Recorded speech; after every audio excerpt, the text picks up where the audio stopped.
Hello everyone, welcome to Math Science YouTube channel. So in this class we will discuss about physical properties. तो आज के session के अंदर students हम discuss करने वाले हैं फिजिकल प्रॉपर्टीज के बारे में। तो आई थिंक प्रीवियस क्लास के अंदर हम लोगों ने फिजिकल प्रॉपर्टीज के अधीन सॉलिड, लिक्विड और गैस का कंपैरिजन चार्ट देखा था। तो वो जो फिजिकल प्रॉपर्टीज थी तब, तो वो सारी फिजिकल प्रॉपर्टीज को हमें क्या करना है, डिफाइन करना है। तो आज के सेशन के अंदर हम ये सारी फिजिकल प्रॉपर्टीज को डिफाइन करने वाले हैं।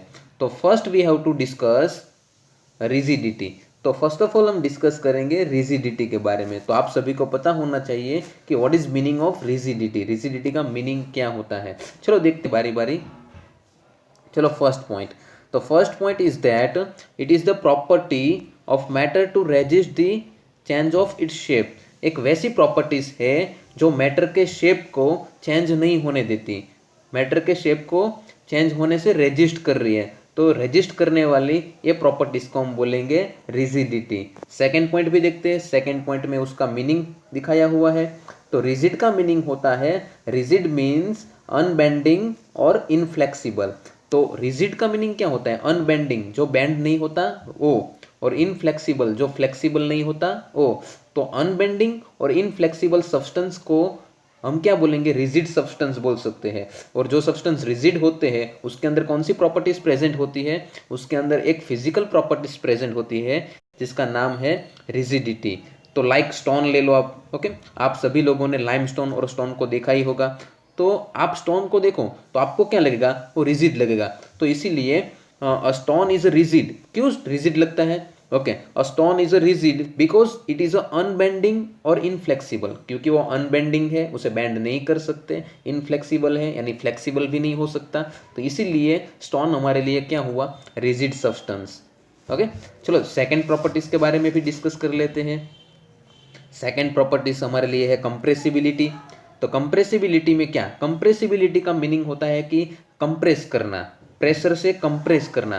तो आपको पता ही होगा कि जिसके अंदर एटम जो हो गए यानी मैटर के जो पार्टिकल्स हैं वो बहुत सारी स्पेस होगी मैटर के पार्टिकल्स के बीच में, तो उसे इजीली कंप्रेस कर सकते हैं। लेकिन जो मैटर के पार्टिकल्स के बीच में स्पेस नहीं है उसे हम कंप्रेस कर सकते नहीं। तो आप सबको अच्छी तरह से पता है कि सॉलिड के अंदर कंप्रेसिबिलिटी नेग्लिजिबल होती है और लिक्विड के अंदर थोड़ी मीडियम होती है और गैस मोर कंप्रेसिबल होता है। चलो देखते हैं उसका मीनिंग भी क्या होता है। What is meaning of compressibility? तो देख सकते हो आप students, it is the properties, वो भी एक टाइप की प्रॉपर्टीज है। It is the properties of matter in which its volume is decrease by applying force. तो आपको पता ही है कि किसी भी मैटर का जो वॉल्यूम है उसे डिक्रीज करना हो, किसी भी मैटर का वॉल्यूम जो है उसे डिक्रीज करना हो तो हम क्या करेंगे? हम अप्लाई फोर्स करेंगे। ओके, यानी फोर्स को अप्लाई करेंगे। जैसे ही फोर्स को अप्लाई करेंगे तो वो जो मैटर है, मैटर के जो पार्टिकल्स हैं एक दूसरे से नियरेस्ट हो जाएंगे। ओके, एक दूसरे के पास आ जाएंगे और जो वॉल्यूम होगा, जो मैटर का वॉल्यूम है वो धीरे धीरे डिक्रीज हो जाएगा। ओके, इस तरह से, जिस तरह से आपको मैंने एग्जांपल दिया था प्रीवियस क्लास के अंदर कि अगर गैस के पार्टिकल्स अंदर होते हैं प्रेजेंट, ओके, गैस मैटर में जो पार्टिकल्स होते हैं वो बहुत ही फार डिस्टेंस पे होते हैं। जैसे ही मैं अप्लाई फोर्स लगाऊंगा यानी फोर्स अप्लाई करूंगा तो क्या होगा कि वो पार्टिकल एक दूसरे से नियरेस्ट आ जाएंगे। ओके, और इस तरह से उसका वॉल्यूम जो है वो डिक्रीज होता जाएगा। तो एक ये भी प्रॉपर्टीज है कि वॉल्यूम को डिक्रीज करने वाली by with the help of apply force. Okay, जब हम फोर्स अप्लाई करें तब कोई भी मैटर का अगर वॉल्यूम डिक्रीज हो जाए तो एक टाइप की कौन सी प्रॉपर्टीज है? कंप्रेसिबिलिटी, जो आप लोगों ने प्रीवियस क्लास के अंदर सॉलिड, लिक्विड और गैस के अंदर देखी थी। चलो नेक्स्ट प्रॉपर्टीज के बारे में भी डिस्कस कर लेते हैं स्टूडेंट। नेक्स्ट प्रॉपर्टीज हमारे लिए है काइनेटिक एनर्जी, जो सभी को पता होगी आई थिंक कि जिसके जो भी मैटर के पार्टिकल्स फ्रीली मूव करते हैं यानी बहुत सारी स्पेस होती है वो फ्रीली मूव कर सकते हैं, और जो फ्रीली मूविंग कर सकते हैं उसके अंदर काइनेटिक एनर्जी मोर होती है, क्योंकि जो पार्टिकल्स मूविंग करते हैं उसके अंदर ही काइनेटिक एनर्जी प्रेजेंट होती है। तो आपको पता ही होगा कि सॉलिड में कितनी है, लिक्विड में कितनी है और गैस में कितनी है। ओके, चलो देखते हैं उसकी डेफिनेशन स्टूडेंट। तो डेफिनेशन इस तरह से है, it is the energy possessed, it is the energy possessed by the particles of matter due to its motion. जो पार्टिकल्स मोशन में है उसके अंदर एक टाइप की एनर्जी होती है और वही एनर्जी को स्टूडेंट्स हम बोलते हैं काइनेटिक काइनेटिक एनर्जी जो सॉलिड के अंदर बहुत ही कम होती है, लिक्विड के अंदर मीडियम होती है और गैस के अंदर मोर होती है, सबसे ज़्यादा। ओके, चलो डिस्कस करते हैं नेक्स्ट प्रॉपर्टीज़ के बारे में। तो हमारे लिए नेक्स्ट प्रॉपर्टीज़ है डेंसिटी। तो ये डेंसिटी का मीनिंग क्या होता है? तो डेंसिटी का मीनिंग आपको दिखाऊँ पहले, जो मास और वॉल्यूम पे डिपेंड होती है। Okay, it is the ratio of mass with per unit volume, यानी मास बाय वॉल्यूम। तो मास बाय वॉल्यूम के रेशियो पे डिपेंड्स है डेंसिटी। तो डेंसिटी का फॉर्मूला हो गया student, density is equal to mass by volume. Okay, तो density is directly proportional to mass and density is inversely proportional to volume. जिस तरह से आपका मास इंक्रीज होगा उस तरह से आपकी डेंसिटी भी इंक्रीज होगी, और जिस तरह से आपका वॉल्यूम इंक्रीज होगा उस तरह से आपकी डेंसिटी डिक्रीज होगी, because density is inversely proportional to volume. Okay, density और वॉल्यूम का जो रेशियो है वो इनवर्सली है, एक इंक्रीज होगा तो दूसरा डिक्रीज ही होगा। ओके, चलो, तो ये हुई हमारी डेंसिटी जो मास बाय वॉल्यूम पे डिपेंड्स होती है। नेक्स्ट प्रॉपर्टीज है हमारे लिए शेप। तो आप सभी को पता होगा कि शेप जो सॉलिड के अंदर फिक्स होता है, ओके, और लिक्विड और गैस के अंदर कोई वैसा शेप फिक्स होता नहीं है। चलो देखते हैं कि उसकी डेफिनेशन क्या है। Having definite boundaries.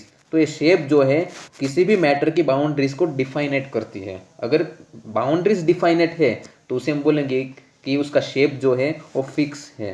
Okay, next properties के बारे में स्टूडेंट, फ्लूइडिटी। तो जो मैटर फ्लो कर सके इजीली उसे हम बोलेंगे फ्लूइडिटी। तो देखते हैं उसकी डेफिनेशन स्टूडेंट्स, वही डेफिनेशन आई थिंक होगी। मैटर कैन फ्लो, जो मैटर इजीली फ्लो कर सके उसे हम क्या बोलेंगे? फ्लूइडिटी। ओके, तो आपको पता ही होगा स्टूडेंट्स कि सॉलिड, लिक्विड और गैस के अंदर किसकी फ्लूइडिटी ज़्यादा है। तो सबको एक ही आंसर होगा सभी का कि गैस के अंदर सबसे ज़्यादा फ्लूइडिटी है, क्योंकि उसके अंदर स्पेस ज़्यादा है, काइनेटिक एनर्जी भी मोर है, इसीलिए। चलो देखते हैं उसकी अच्छी तरह से definition. Fluid means material which can flow easily. Fluid का मीनिंग क्या होता है? Material which can flow easily, जो मटेरियल इजीली फ्लो होता है, ओके, उसे बोलते हैं फ्लूइडिटी। किस तरह से डिपेंड्स है वो? किस पे डिपेंड्स है वो? कोई भी सपोज की इमेजिनेशन कर सकते हो आप कि वो कोई भी वेसल की रिक्वायर पे डिपेंड्स होते हैं वो। ओके, कि वेसल की रिक्वायर कितनी है उस पर डिपेंड्स होते हैं वो। लाइक लिक्विड का एग्जाम्पल वो सही है उसके लिए। ओके, चलो नेक्स्ट देखते हैं नेक्स्ट टॉपिक। तो यहाँ हमारी ये सारी फिजिकल प्रॉपर्टीज फिनिश होती है। ओके, चलो, तो नेक्स्ट टॉपिक आज के सेशन का है हमारा the common unit of temperature. तो आज हमें डिस्कस करने हैं टेम्परेचर के यूनिट के बारे में। तो आप सभी को इंट्रोडक्शन के लिए मैं बता दूं कि टेम्परेचर के 3 यूनिट हैं। तो फर्स्ट यूनिट जो है वो सेल्सियस स्केल है, सेकेंड यूनिट है केल्विन स्केल, और थर्ड यूनिट है फ़ारेनहाइट स्केल। तो ये तीनों स्केल के बारे में इस सेशन के अंदर हमें स्टडी करना है, ताकि हमारी 9th की जो CBSE और NCERT की टेक्स्ट बुक है उसमें सिर्फ 2 ही यूनिट के बारे में डिस्कस की गई है। फर्स्ट है आपके लिए सेल्सियस स्केल और सेकंड है केल्विन स्केल, और थर्ड के बारे में हम इस सेशन के अंदर डिस्कस फिर भी कर देंगे, क्योंकि नेक्स्ट स्टैंडर्ड के लिए हमारे लिए वो इम्पोर्टेंट टॉपिक है इसीलिए। ओके, और थर्ड स्केल है हमारी फ़ारेनहाइट स्केल। ओके, चलो देखते हैं। First of all the common unit of temperature का कॉमन यूनिट कौन सा है? चलो, तो the common unit of measuring temperature like boiling point and melting point. आपको पता ही होगा कि what is meaning of melting point और बॉइलिंग पॉइंट। ओके, चलो देखते हैं। मेल्टिंग पॉइंट यानी क्या? जब सॉलिड मेल्ट होकर लिक्विड में कन्वर्ट हो तब जो टेम्परेचर होता है उसे बोलते हैं मेल्टिंग पॉइंट। और जब लिक्विड को हीट करेंगे तो धीरे धीरे क्या होगा? वो बॉयल होगा और वेपर में कन्वर्ट होगा। तो जो टेम्परेचर पे वो लिक्विड में से वेपर में कन्वर्ट हुआ तो टेम्परेचर को हम क्या बोल सकते हैं? Boiling point. तो इस तरह से मेल्टिंग पॉइंट और बॉइलिंग पॉइंट दोनों पॉइंट को मेजर करने के लिए एक कॉमन यूनिट है टेम्परेचर का। ओके, और जिसे बोलते हैं डिग्री सेल्सियस। क्या बोलते हैं? डिग्री सेल्सियस, या तो सेल्सियस स्केल भी बोल सकते हैं। ओके, तो is a degree Celsius which is written in short form degree Celsius. इस तरह से उसे डिनोटेट करते हैं। आप देख सकते हो डिग्री सेल्सियस को डिग्री और C से इंडिकेट किया गया हुआ है। Okay, denoted. सेकेंड पॉइंट देखते हैं हम स्टूडेंट, कि laboratory thermometers and clinical thermometer, आप लोगों ने कई सारी लेबोरेटरी में थर्मोमीटर देखा होगा, कई सारे क्लिनिकल में भी थर्मोमीटर देखा होगा। तो वो थर्मोमीटर जो है उस पर आपको जो टेम्परेचर दिखाएगा, टेम्परेचर इंडिकेट करेगी वो थर्मोमीटर, और कौन सी स्केल में करेंगे, वो कॉमन यूनिट में करेंगे, और कॉमन यूनिट हमारा कौन सा है, डिग्री सेल्सियस।